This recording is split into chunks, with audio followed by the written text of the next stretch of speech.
So after watching the Starfield Direct Showcase, I will admit, I am a little excited to play Starfield.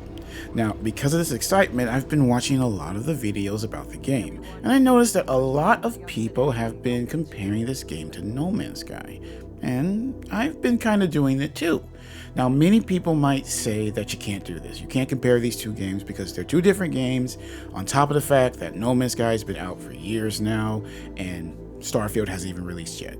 And I somewhat agree with that. That's why in this video, I'm not gonna do a full 100% comparison of the two games, but I will once Starfield is released. But thanks to the information Bethesda has released on the game, and a little bit of speculation, I think we do have enough information to do a basic comparison of the two games. So to get us started, I want to address the idea that the games are too different to compare. And I want to address this by pointing out what they do have in common. So right off the bat, they are both space sims, or you could say they both have a space theme. They simulate a galaxy that you can explore with star systems that have planets, moons, space stations, things that you can go to and explore with your ship that you've either purchased or customized yourself. Now, the scale of these galaxies that you are exploring are quite different depending on the game you're playing. But I'll go over that in more detail later when I am discussing their differences. But they both have a very strong push to get you out into space, exploring and seeing what you can find. Next up is mining and crafting. Now, in both games, mining is very important to your progression. Mineable resources are scattered across all the different planets that you can explore. And when it comes to the actual mining itself, both games seem to have pretty much the same tools that you can use to mine, like mining lasers, or even mining equipment that you can set up and to do the mining for you while you continue to explore. Now, once you have these resources, both games have a crafting system. Now, No Man's Sky's crafting system is not my favorite, but it is functional, and it looks like both games will have a decent variety of things that you can craft. I will go into more detail about the differences of the crafting system once Starfield actually releases and I have a chance to actually use its crafting system to confirm exactly what you can and can't do with it. Now, since we are talking about crafting, let's also talk about base building. Now, I am a huge base building fan. If a game has a decent base building system, I can have a lot of fun with it for a long time. And it looks like both these games have a good one.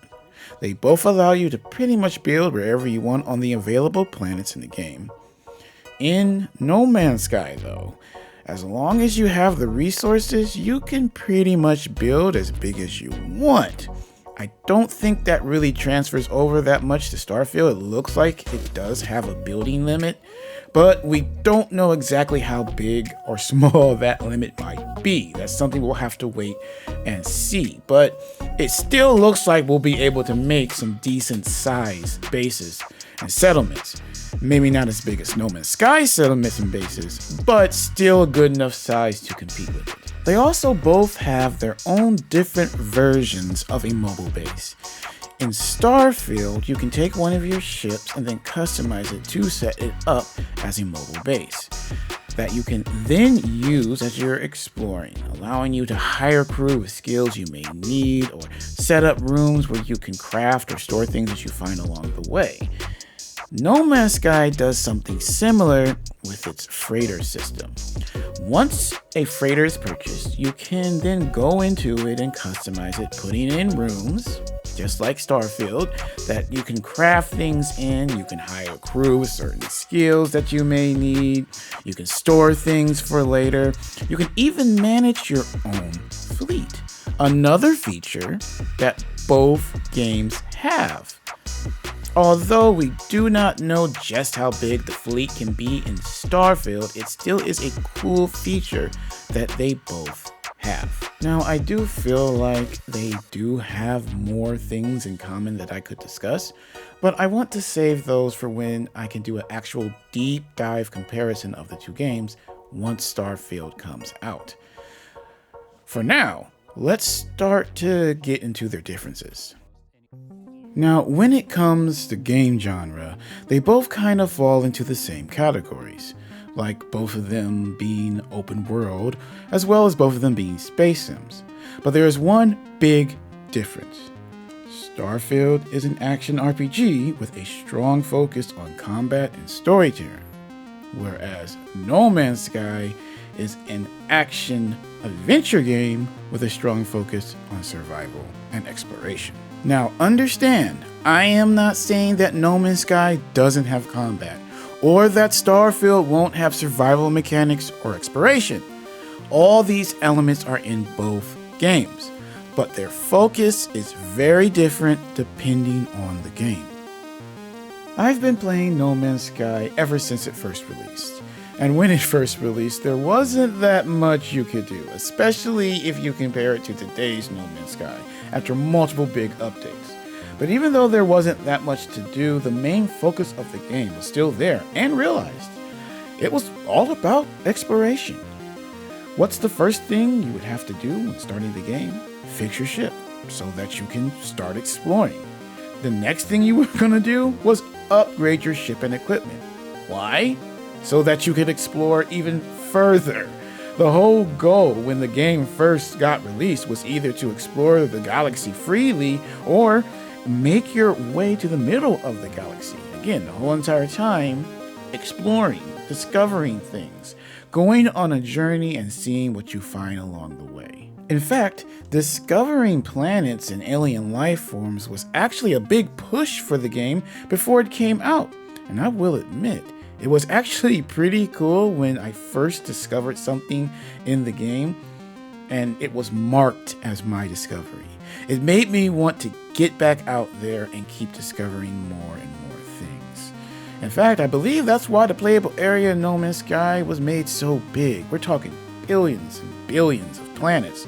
This is so that no matter how many people play or how long you play, there will always be something new to discover. And this is still the main focus of No Man's Sky today. Even after all these years and all these updates, we pretty much are still focused on discovery. We even have more ways of discovering things, as we've had more ships added, we've had more vehicles like ground vehicles added, all kinds of things to really help us in that process of exploring. Now, this does not mean I'm saying that No Man's Sky only has exploration to offer. No, it has other things. It has a combat system, it has storytelling, and we'll go over those in a little bit more detail later. But these definitely aren't the focus, especially when compared to other games' combat and storytelling. Speaking of which, let's take a look at Starfield's main focus, which is definitely storytelling and combat. First of all, it is a Bethesda game, and they are known for their storytelling.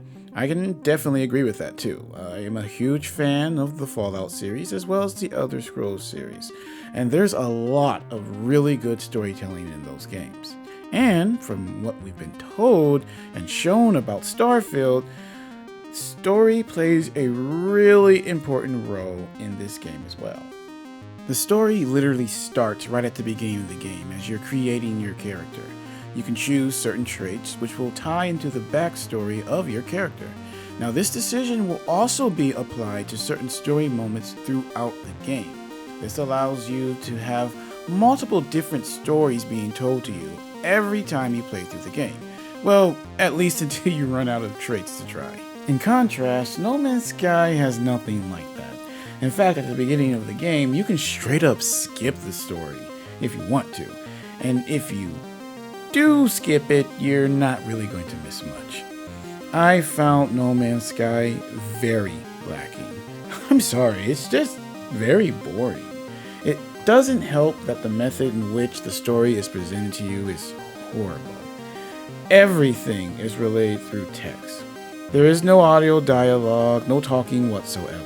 Now, this can work in some games, but it all comes down to how well the dialogue is written. If it's written in a way that is interesting and actually gets your attention, it can work. But No Man's Sky dialogue is not interesting, and it drags on and on and on sometimes. You're just going to get bored. It also doesn't help that I have a reading and writing disability, so having to read a lot really can take me out of games sometimes. So Starfield having most of its story being told through audio dialogue goes a long way to helping me enjoy the story. Now I understand this is very much a me problem. Not everybody is like me. Some people like reading, but I do feel that it's much easier to, in a game at the least, to get into it if there is audio instead of having to read everything. Especially when you are putting a lot of information down all at once, you can get lost in the paragraphs. At least some people. Next up, we're going to take a look at how each game creates the worlds that we are going to be exploring. Now, they both use procedural generation. It's just that they each use it at a different scale than the other. For instance, in No Man's Sky, about 90% of the game is procedurally generated, with a little bit of custom-made stuff sprinkled in. This is how they're able to build an explorable universe made up of millions and millions of planets. And over the years, they've been working on the type of planets that you can find so that there is a decent variety of planets. Starfield, on the other hand, definitely leans more heavily on the custom-made content. I believe this is because of the strong focus on story, but there still is a good amount of procedural generation in the game. This is how they're able to achieve a playable area of around 1,000 planets. Now, in the Starfield Direct, we were told that when a player first comes to the planet is pretty much put together by pulling from a pool of pre-made content, and then that content is stitched together by the procedural generation. Now, if this works like they say it's going to work, this will create an insane level of replayability for the game, depending on how big that pool of content is. Potentially, you should see something different every time you play through the game. Again, let me reiterate that this is all depending on how big that pool of content is. Now, if we give Bethesda the benefit of the doubt based off their older games like Skyrim and the Fallout series, there should be a good amount of content they should put in if they're following what they've already did. But again, that is an if, a big if. Okay, let's take a look at the combat. And I'm sorry, but from what it looks like, Starfield is definitely going to dominate in this category over No Man's Sky. In fact, it doesn't even come close. Even though technically they kind of have the same type of combat, they both have ship combat and they both have ground combat, which can be done in both first person and third.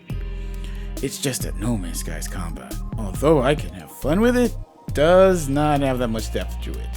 It's very slow and sluggish, and there's not that much variety when it comes to the weapon attachments that you can use. Also, there's not that much skill involved. You're basically just damaging the enemy until they go down. There's no strategy. You're not ducking in and out of cover, or not looking for critical hits, or anything like that. But we have to remember that No Man's Sky was never really meant to be that focused on combat. At least not ground combat. I do feel that space combat is a little bit better than ground combat in No Man's Sky, but it still does suffer from being a little slow and sluggish. Starfield, on the other hand, at least from what we can see, has way more depth to its combat, especially its ground combat. From what we've been shown, there's a very good variety of different weapon types that we can use, like ballistic weapons, energy weapons, melee weapons, and there are skills that we can unlock that will boost certain styles of combat, depending on what we choose to fight with or how we choose to fight. Now, this is to be expected. Starfield is an action RPG, so you expect to see a decent weapon system in it, one with depth to it. And truthfully, I really can't wait for the game to come out so I can actually try out this system for myself. Now, when it comes to the space combat, it does look good, but to truly compare it to No Man's Skies, I really need to try it for myself. flight systems can be done really, really good or really, really bad, but you really won't know until you actually play them. I mean, we don't even know if the gun system really does feel all that good until I play it, so I really am just going based off what I'm seeing, which is why this is not a 100% full comparison of the two games. And you know, I think this is a good spot for us to stop our comparison. My main goal with this video was to address the idea that you can't compare these two games, that they are too different. I don't think that's true. I think they do enough of the same thing that they can be compared. In fact, I think they should be compared. As gamers, I feel we are still looking for that big space game that encompasses everything we've been looking for in a space game. And truthfully, I don't think Starfield's going to be that. I think it's going to be a good game. I definitely feel I am going to have fun with this game. I definitely feel that I am going to be spending hundreds of hours playing this game. I am going to enjoy this game. I believe that. But will it have everything I'm looking for a space-themed game? No, I do not believe it's going to have that. And that's okay. By playing these games, by comparing them, by talking about the comparison, we will discover the features that are missing in these games. We will talk about the features that are missing in these games, and then one day someone will make that game. We just have to continue the conversation about what's in our games and what we want in our games. Thank you so much for taking the time to watch my video. If you made it all the way to the end, you are awesome. This is my second channel, so there's not too much content here, but if you did enjoy the video, take the time to check out some of the other videos I have on this channel. I'm about to start regularly uploading here, so make sure to stay tuned if you want more Starfield themed videos, as well as some of the other series I'm going to be starting here. I'm going to be doing a variety of different things on this channel. And for those of you who came over from my main channel, Average Arcader, thank you guys so much. You are awesome. You rock. And make sure to stay tuned, and I will see you next time. Average Arcader out.